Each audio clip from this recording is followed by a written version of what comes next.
जानते हैं कि सरकारी फाइल बहुत दिनों तक भी खुलती रहती है, तो किसी भी दबाव में ऐसा कोई काम ना करें कि जिसका खामियाजा आपको बाद में भुगतना पड़े, क्योंकि चंद्रशेखर आज़ाद हमेशा इतना कमज़ोर नहीं रहेगा। ये बात मैं आपको बहुत जिम्मेदारी से कह रहा हूँ। मैं हल्ला मचाने में भरोसा नहीं रखता हूँ, मैंने बहुत दिन हल्ला मचा लिया। मैं बहुत जिम्मेदारी से कह रहा हूँ, वक्त बदलेगा। आज जो लोग कमज़ोर हैं वो कल ताकतवर भी होंगे। ये वक्त का पहिया है, चलता रहता है, कभी कोई नीचे कभी कोई ऊपर। मैं बहुत जिम्मेदारी से कह रहा हूँ और आप जिनको मैं कह रहा हूँ वो सुन रहे हैं। आप ये याद रखना, जिस दिन फाइल मेरे सामने आएगी फिर उस दिन आपको भगवान भी नहीं बचा पाएगा। ये बात आप याद रखना मुझसे। लड़ी जाएगी औरैया में, लड़ाई मजबूती से लड़ी जाएगी कि सबको याद रहे। आप मदद करोगे इस लड़ाई में? 1 लाख लोग औरैया जिला मुख्यालय पे इकट्ठे होंगे। कितने लोग? 1 में 1.25 हो जाएंगे, 1.5 हो जाएंगे, लेकिन 1 में 1 लाख से 1 कब नहीं होगा। मेरा वचन है। कहूंगा कि वो अकेला ना समझे, ऐसे हाथ उठा के इसकी मदद करके दिखाओ कि तुम इसके साथ हो। चलो बात करें। मैं आपसे बहुत आग्रह से कहूंगा, पीछे हो जाओ। वो मकान बहुत मजबूत नहीं है, जो छज्जे बैठे पीछे हो जाओ थोड़े से, सब खराब हो जाएगा। अगर चोट लगी तो आप लोगों को पीछे हो जाओ। ये तुमसे कह रहा हूं, पीली शर्ट,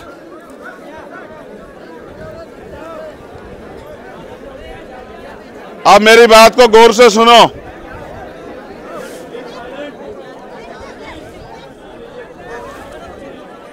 आप लोग यहां क्यों आए हो? क्यों आए हो आप लोग यहां? है न्याय कहां? यहां रखा है क्या न्याय? न्याय यहां रखा है क्या?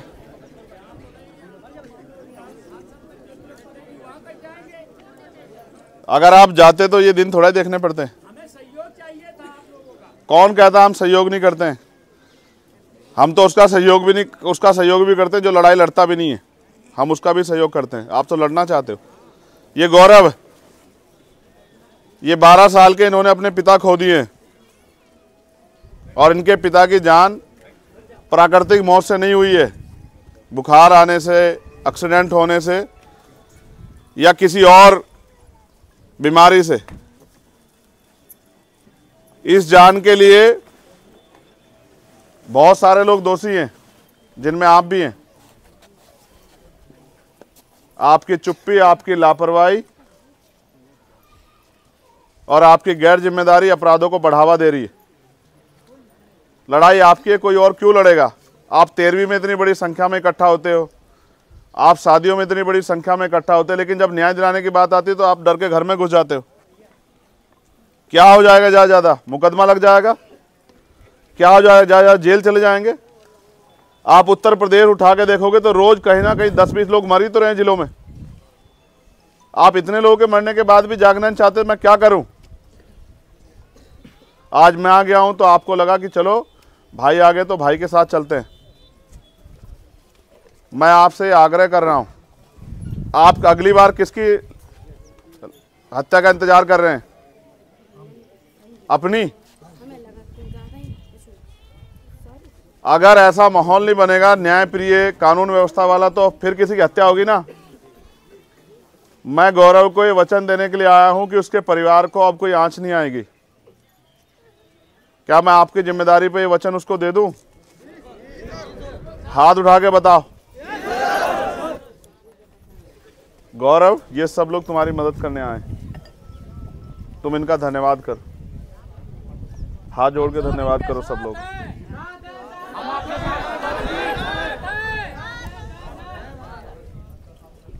मैं प्रशासन के लोगों से भी बात करूंगा। मैं एसडीएम साहब को और सीओ साहब कहूंगा कि वो अंदर आ जाए। मैं उनसे यही बात करूंगा, बाहर भीड़ में नहीं।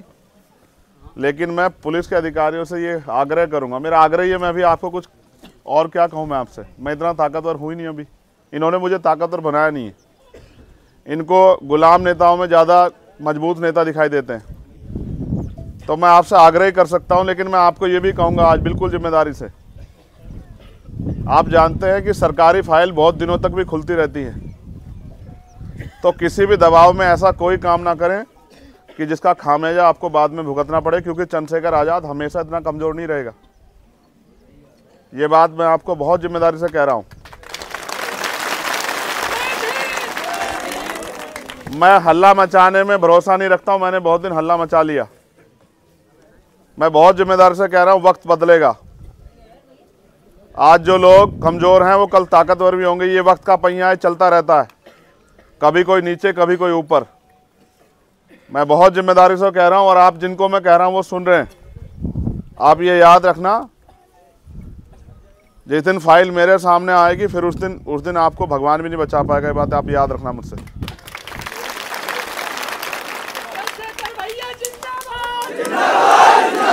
ये धोखा देना है, ये धोखा देना है। मैं जिंदाबाद सुनने नहीं आया यहाँ। ये धोखा देना है, ये सरासर धोखा देना है। अपने नेता को भी, अपने भाई को भी, सबको धोखा देना है। मैंने उनसे वो बात रखी, लेकिन मैं आपसे भी ये बात रख रहा हूं, अपनी जिम्मेदारियों का निर्वहन करो। एक दिन के लिए किसी के साथी मत बनो, उसके साथ खड़े हो जाओ और बाकी लोगों के मरने की इंतजार मत करो। बिल्कुल मत करो मरने की इंतजार। आदमी एक बार पैदा होता है, एक बार मरता है। किसी के मरने की इंतजार मत करो। मैं हाथ जोड़ के सबसे कहूंगा, वो किसी भी तरह की कानून व्यवस्था को अपने हाथ में ना लें, और आज नहीं कभी भी ना लें, क्योंकि हम संविधान को मानने वाले लोग हैं, संविधान के साथ चलेंगे और संविधान बहुत ताकतवर है। संविधान का डंडा इतना मजबूत है, चाहे अधिकारी कर्मचारी हो, मुख्यमंत्री हो, राज्यपाल हो या प्राइम मिनिस्टर राष्ट्रपति हो, सब पे चलेगा वो डंडा। लेकिन जिस दिन संविधान अच्छे हाथों में होगा तब। आज आप आए, मैं आपका दिल से शुक्रिया अदा करता हूँ, लेकिन मैं भी तंग हो गया हूँ। रोज रेप, हत्या, मर्डर, लूटपाट, कहीं पेड़ पर लटका के मार दिया, मैं भी तंग हो गया हूँ इन सब चीज़ों से। ये किसी भी तरह की चीज़ से परे। मैं अपनी मांग भी रखूँगा, लेकिन मैं समझता हूँ एक दिन में नहीं मानेगा कोई। अब ये लड़ाई लड़ी जाएगी और अय्या में ये लड़ाई मजबूती से लड़ी जाएगी कि सबको याद रहे। आप मदद करोगे इस लड़ाई में? मैं कल या परसों में सौरभ जी के जरिए, धीरेन्द्र जी के जरिए आपको तारीख बताऊंगा। हम लोग 1 लाख लोग औरैया जिला मुख्यालय पे इकट्ठे होंगे। कितने लोग? एक में 1.25 हो जाएंगे, 1.5 हो जाएंगे, लेकिन एक में 1 लाख से एक कब नहीं होगा, मेरा वचन है। और जब तक हमारी मांग पूरी नहीं होगी, चाहे हम भूखे रहें, प्यासे रहें, हम पीछे नहीं हटेंगे। बताओ मदद करोगे नहीं करोगे? देखो, मेरे चुनाव की तैयारियां चल रही हैं। मैं चाहता वहां भी रह लेता, लेकिन मेरा दिल गवाही नहीं दे रहा था कि मैं उस बहन को क्या जवाब दूंगा और इसको गौरव को क्या जवाब दूंगा। मैं इसलिए आपसे आग्रह कर रहा हूं, मैं नहीं करूंगा प्रचार, आप प्रचार करना कल के बाद, लेकिन एक आदमी कम से कम 50 आदमी को लेकर आएगा उस दिन जिला मुख्यालय पे। आओगे नहीं आओगे? बताओ। क्या तो सरकार यहाँ के प्रशासन के जरिए हमारी बात माने। हम इंसान हैं। आप बताओ, इसके पिताजी नहीं रहे, इसकी जिम्मेदारी कौन लेगा? हम तो ले लेंगे, लेकिन जिन्होंने ये किया है, ठीक है, वो एक पहलू है कि वो घटना हो गई, लेकिन सरकार की क्या जिम्मेदारी है? सरकार टैक्स तो सबसे लेती है ना। जब वो करोड़ों रुपए पूंजीपतियों के माफ करती है, बहुत सारे पैसे जो है धन्ना सेठों के माफ करती है, इस परिवार के लिए क्या मुआवजा तय किया उन्होंने? क्या अधिकारियों ने भेजा? अभी मैं सब पूछूंगा। नहीं, उनके, हमारे टैक्स का पैसा हम तय करें कहाँ लगेगा, समझ रहे हो? आप चिंता मत करो, लेकिन आपको बस ये तय करना है कि हम जिस तारीख को मैं दूंगा उस तारीख को हमें आना है, और हमें इसलिए आना है कि दोबारा औरैया में किसी के साथ ऐसी घटना ना हो। मैंने यही सीखा कि जीवन जीना कोई बड़ी बात नहीं है। बड़ी बात यह है कि स्वाभिमान सम्मान के साथ जीना। भेड़ बकरी की तरह जीना कोई जीवन नहीं है। और ये भी सुन लो मुझसे, आदमी भूखा रह सकता है लेकिन अपमानित होकर नहीं रह सकता। ये अपमान है। हम संविधान हाथ में लेते, हम किसी बहन बेटी का, किसी का भी अपमान नहीं करते, किसी का चाहते भी नहीं है। भूल से भी हो जाएगा, हम उसके लिए भी माफ़ी चाहते हैं, लेकिन अगर कोई हमें भेड़ बकरी समझेगा, ये भी तो इस देश में नहीं चलना चाहिए। 70 साल से ज़्यादा हो गया ना। नाम गुलाम है, नाम गुलामी की तरह जिएंगे। हमारे कत्ल करने वाले हर व्यक्ति की बात समझनी पड़ेगी कि हम इंसान हैं, हम जानवर नहीं हैं, और हम अपनी लड़ाई लड़ना जानते हैं। हम पढ़े लिखे हैं, वकील हैं, डॉक्टर, इंजीनियर हैं, हम अपनी लड़ाई लड़ना जानते हैं। और हम ये भी जानते हैं कि अगर पुलिस मजबूरी बस, पुलिस जानबूझ के नहीं करेगी, मजबूरी बस अगर कोई ऐसा अपराध करती है, अपराध है, अगर वो न्याय में देरी करती है या न्याय को बाधित करती है, तो फिर पुलिस पर भी कार्रवाई हो सकती है। ये भी आप याद रखें। मैंने कहा ना आपसे कि समय बदलेगा। तुम्हें नहीं लगता समय बदलेगा? क्या हमेशा चंद्रशेखर आजाद ऐसे ही रहेगा कमजोर? बिल्कुल नहीं रहेगा। चंद्रशेखर उसकी कीमत चुका रहा है। गोली खाई नहीं खाई? नहीं मरा ना? 4 गोली से नहीं मरा ना? इसका मतलब कुदरत ने मुझे इसलिए चुना है कि आपकी ये लड़ाई अब आगे बढ़